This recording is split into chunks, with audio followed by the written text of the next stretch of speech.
Hello. In a recent video I shot, I used the word growth. And in a number of videos I've made across the years, I've used that term, growth.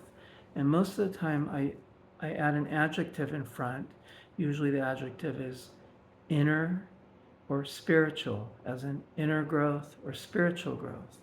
But other times I just use the shorthand, growth. And it occurred to me that I've never really elaborated upon how I see this concept of spiritual growth or inner growth, especially in contrast to what I might call worldly growth. And so, what's going to guide this series of videos is the question of what does it mean to grow spiritually? Or what does it mean as opposed to grow in a worldly sense? And and to me, I see a distinction, by the way. But also not just what does it mean to grow spiritually, but what does it mean to orient oneself spiritually or orient oneself toward inner growth? And so that'll be the guiding question. To start off, I want to relate a short recent happening in my life. So recently, I went to listen to a classical music concert at the Hollywood Bowl. And I've been to the Hollywood Bowl probably 1, 2, 3, 4, 5, 6, 7, 8, 9, 10, probably about 10 to 15 times in the past 5 years. And I think every single concert was a classical concert. It wasn't a rock concert, or nor was it a jazz concert. It was a classical concert. And the reason why I went was I was taking somebody who loved classical music.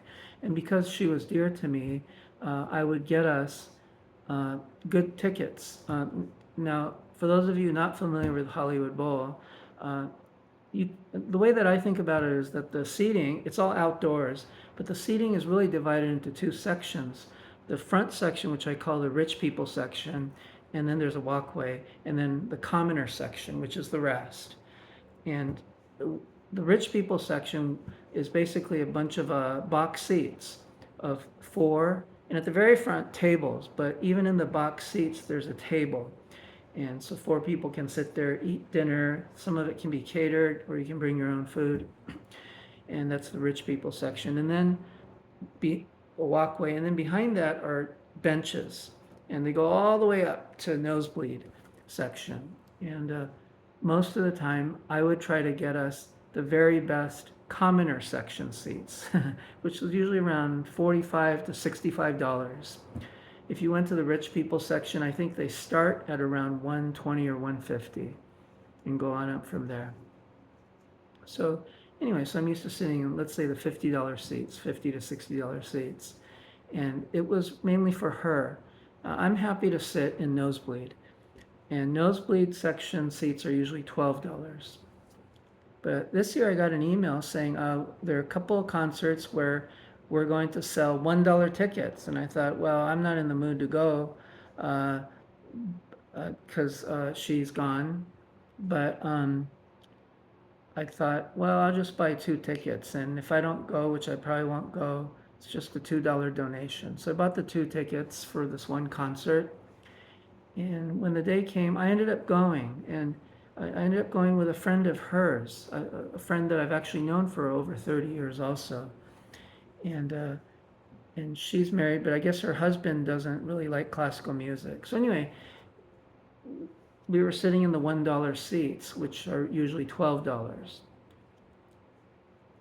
And and so there, so as far as by the way, when you compare the $50 seats to the $1 seats, the listening experience, I would say, isn't very different, because in the end, you're listening through a speaker system. And even the visual experience, I would say, isn't that different, because even in the best commoner seats, you really can't see the action, especially the pianist. So most of the time I'm staring at a screen. So the same screen I can stare at from the $1 seats. The screens are a little farther, but still the same basic idea. So why does one pay 50 times the amount, or normally 4 times the amount, 4 or 5 times the amount. I found out. So I'm sitting at this concert here a week or two ago, and the music starts, and as the music starts, people are still filing in. In the $50 seats, I'm pretty sure they block off the entrances once the music starts, because I don't remember ever anyone being seated once the music had started. Maybe like in between movements, or I'm sorry, in between pieces, but certainly not in the middle of the music. But when you're in the $1 section, there is no blockade. People are just filing in, streaming in. And then about 10 minutes into the music, a couple sits right behind us, and they're eating. They start eating dinner. Most of us get there an hour early so we can enjoy dinner and everything. So again, that's not something I've ever experienced, because I think most people, they eat before the concert because they're there to listen to the music. And mostly people are considerate of others because most people want to be there for the music. But I suppose in the $1 section, they're just there for a picnic. So music's like a side piece.